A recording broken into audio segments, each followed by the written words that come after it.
Alright guys, so another day, another video. Now, for this video, we're actually going to be talking about checking accounts and their online checking accounts like mobile apps and a whole bunch of other things that are actually coming out. And this is new marketplace that is coming up, like I mentioned in some of my videos before. And it's actually happened faster than I thought it was going to happen. Now, I know one of you guys in the comments down below actually told me, Tommy, I think it was you, Zeke, you told me, Tommy, do a review on this Chime app, right? But rather than make a review on one app at a time, I just decided to go ahead and talk about the top 3 apps that I actually found that do like online checking accounts and they actually do it very well. Now, the first one I'm going to talk about is Chime, the second one is Discovery, the third one is Aspiration, and it's not in any type of order exactly, because if you go in a lot of reviews in a lot of places, they actually put the Aspiring app at first place. But in reality, there's a lot of things that are wrong with all of these apps. And before I even get started into the entire review, I really want to mention something, right? That all these apps, they have a really good marketing strategy and a really good marketing tactic, which is, for example, all they say is, we are a new banking system, we work better, and everything is going to be better with us because we're actually more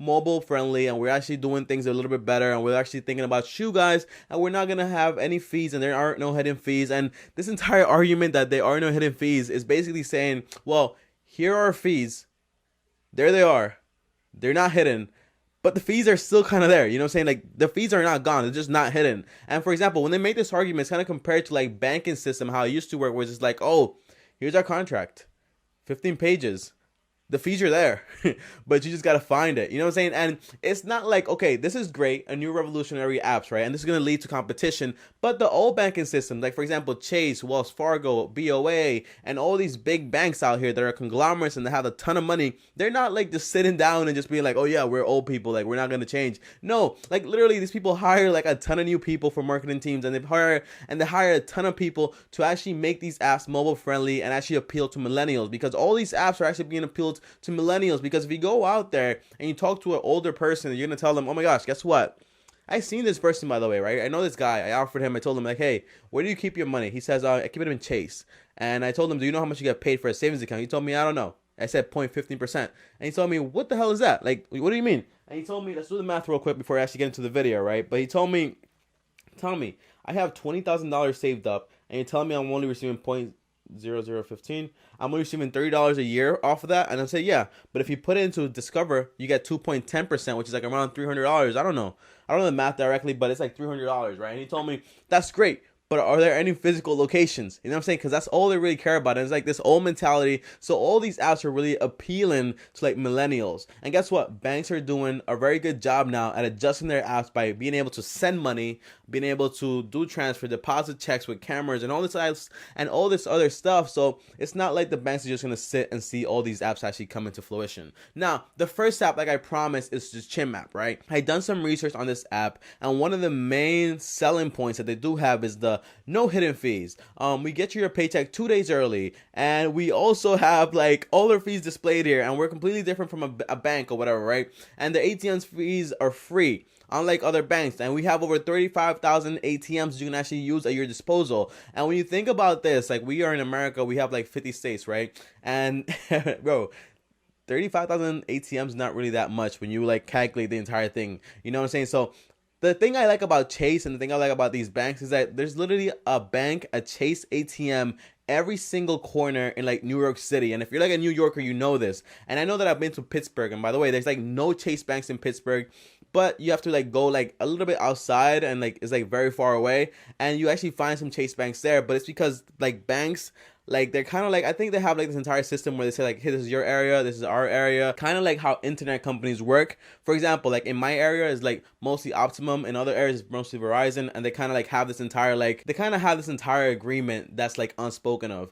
Now, the main thing is that these arguments are great arguments, but in reality, if you need to get paid 2 days early to actually adjust to everything, then what's going on with your budget? You know what I'm saying? So this is not like a good selling point for me, because for example, I'm an entrepreneur. Whatever work I perform, I get paid instantly. So I don't really care about the entire like 2 days early paycheck. I don't have that anymore. So, and even when I did have that, like I wasn't really worried about if I was gonna get paid the next day or the next day after that, because my budget was completely like done perfectly. So if that's a really big selling point for you, you should really consider what you're actually doing. And the second selling point, which is like the no fees and all these things, that's great. I like the no overdraft fee, right? But it's kind of like, for example, if I go into Chase, right, and I spend more money than I actually have into my account, if that passes the entire day, like an entire one business day, then they charge me $35 for that. But if I call in and I explain, they actually take it off as like a, oh, we forgive it, blah, blah, blah, but we only do it once. But if you call again twice, they do it again. Like, it's not a big deal.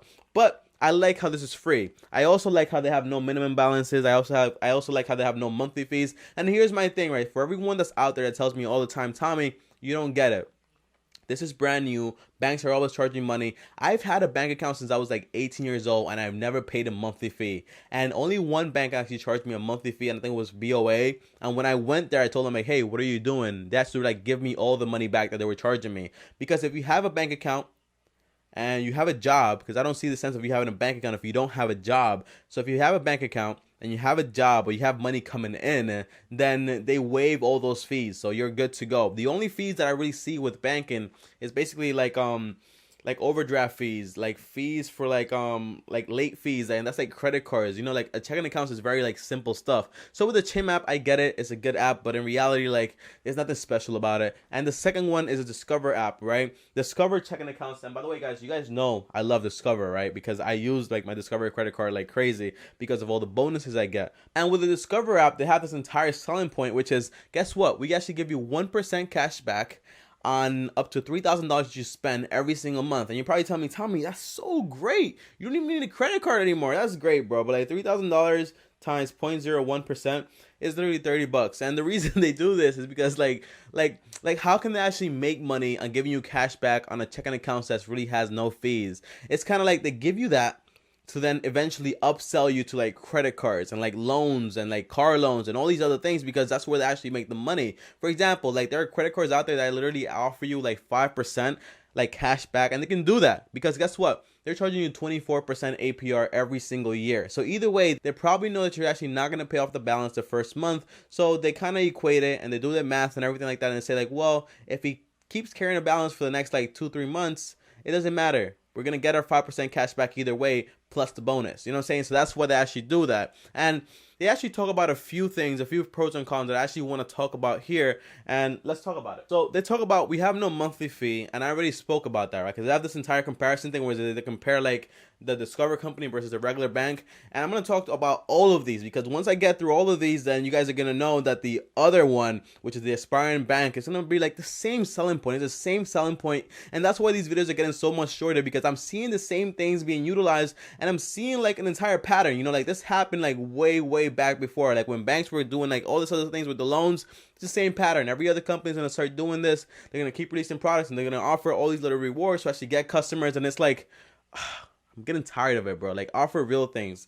And no monthly fee. Banks already do that. You get no monthly fee if you have money coming in. So you got to check on that, but it's not really a big deal. Access to 60,000 ATMs. I have access to like every single ATM in like Chase. And if I call in and if I actually tell them like, hey, I use an ATM, they actually reverse the fee and they actually give it to me.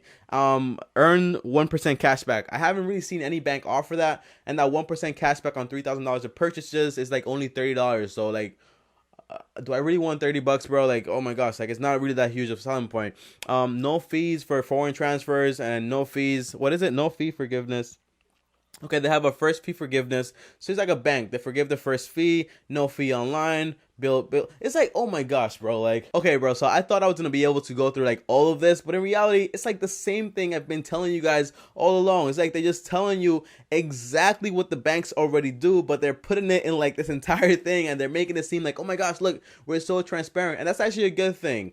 And here's my main thing. Do I think, all right, before I even get to my points and I would actually think, let's talk about the third one, which is the Aspiration app, right? And it's like a checking accounts, and this checking accounts a little bit differently. Okay, so the Aspiration app actually gives you a 0.5% cash back on all your purchases. They don't tell me here like up to how much, but for example, if you're like a high spender and you're spending, and by the way, don't fall for all this stuff like when it comes to like, oh my god, you spend and you get 5% cash back, all these things, because in reality it just starts tricking your mind to actually start justifying you spending money that you actually don't need to spend. And I kind of fell victim to that stuff. Like I say, man, I say it all the time, like I'm not perfect, you're not perfect, and the reason to do all these ads is because it actually works and it actually gets people to fall for it. So don't think you're like too clever to actually fall for this stuff. So for example, if you spend $50,000 and they're giving you 0.0005%, you get $25. Is that the right math? I think it is the right math. So is it really a big deal? Not really. So you get like 0.05%. That's not really a big deal. And on top of that, they give you 2% on the savings accounts. They're already offering like in other places like 2.10%, 2.43%. And by the way, if you're wondering, Tommy, I get those rates, but I'm gonna have to keep over $25,000 inside. That's actually not true, bro. And here's the reason why it's not true. Because it's not true because as long as you're keeping over $100 like transferring automatically into the account every single month, you actually get that 2.45% like savings accounts APR. And there's actually, you don't need to keep a $25,000 balance because not everyone out there has that. Guys, to summarize all this stuff up, right? And I know, like I said, it was a short video, but it kind of got a little long because I'm kind of getting like tired of these videos because I'm kind of getting tired of all these companies with all this marketing tactics. And by the way, I love Discover. I don't really care about the Chime app that much. And I kind of like this Aspiration app when they're actually giving you like 0.5% like cash back because either like you're at least spending something, you know what I'm saying? So that's not that bad. You're actually getting something back. But here's my main focus, right, guys? Like these apps are great and they're going to keep coming out and they're going to keep offering you things. Whether you fall for it or you don't, that's up to you and up to what you know. I just gave you the information. But here's my thing, right?